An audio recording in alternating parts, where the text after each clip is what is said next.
Jurek, bienvenue dans le Divan Musical. Vous êtes notre 32e invité.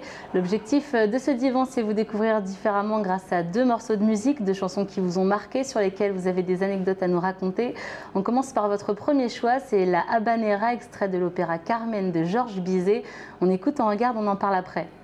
L'amour est enfant de bohème, il n'a jamais connu de loi. Si tu ne m'aimes pas, si je ne t'aime, si je t'aime, prends garde à toi. Si tu ne m'aimes... On revient, allez-y. Georges Bizet, compositeur français, il crée Carmen en 1875. Alors Carmen, c'est cette femme sulfureuse, aux mœurs légères. Ici, c'est Maria Callas qui chante sur cette air, la habanera, inspirée de cette danse cubaine. Et pour vous, ce morceau, c'est la rencontre avec le français et les Français, je crois. Évidemment. Quand je suis arrivé en France, je débarquais à l'abbaye de Sylvanès. Donc c'est complètement perdu dans l'Aveyron. Et il n'y a que des brebis. Il y a quelques Aveyronnais, mais il y a beaucoup de brebis. Et voilà, avec qui je pouvais parler. Je ne parlais pas français. Et effectivement, il y avait Martine qui était d'origine camerounaise et qui passait dans les couloirs et chantait justement les parties d'habanera. Ça m'est resté dans l'oreille.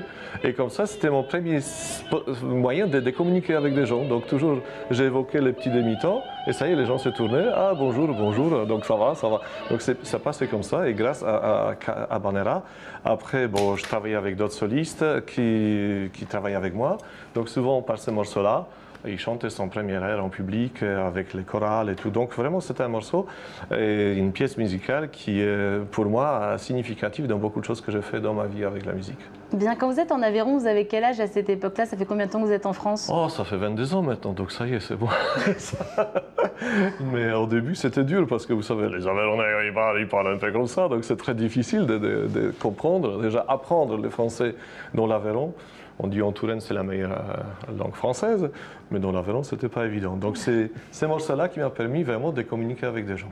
Bien, on passe et après, j'avais un autre métier aussi, et que je terminais en dernière fois. Je terminais justement « L'amour est un oiseau rebelle ». Et personne ne sait qu'est-ce que c'est, comment ça marche l'amour. Parce que si aujourd'hui tous les théoriciens d'amour savaient comment ça marche, je pense que les gens seront beaucoup plus heureux. Il y aurait moins de divorces. Moins de mariages. Oui. On passe à votre second choix, on en parlait tout à l'heure, c'est un morceau de Pietro Mascagni, Easter Hymn, qui est de Cavalleria Rusticana. On écoute, on regarde, on en parle après.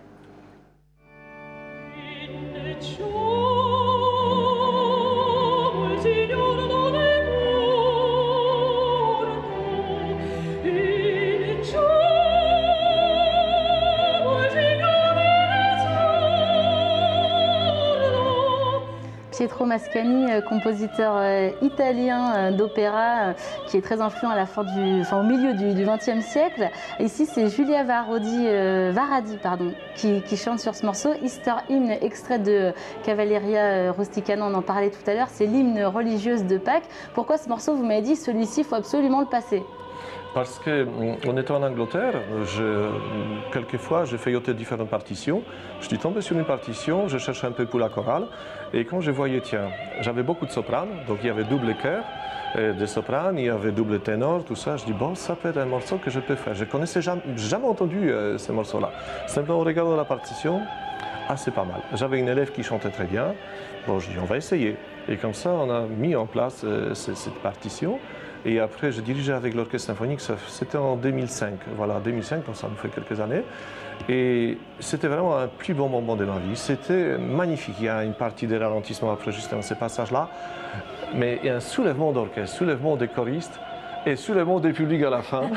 On était tous debout comme des anges, voilà, comme ça. Et c'était magnifique. On s'est découvert sur partition sans l'entendre alors. Personne ne connaissait dans la chorale non plus, parce que Mascagni n'est pas tellement connu. Et c'est dommage parce qu'il était joué beaucoup, mais aujourd'hui on ne joue pas vraiment beaucoup. Je ne sais pas quelles sont les raisons, mais en tout cas c'est une pièce à découvrir, parce que quand vous écoutez là, c'est que les bonheurs. Merci Jurek, un auteur à découvrir, Mascagni. Merci beaucoup de vous être allongé sur le divan musical. Divan qui reviendra la semaine prochaine. La semaine prochaine et qu'on retrouvera bien sûr sur sa chaîne YouTube et sur le SoundCloud du Divan Musical.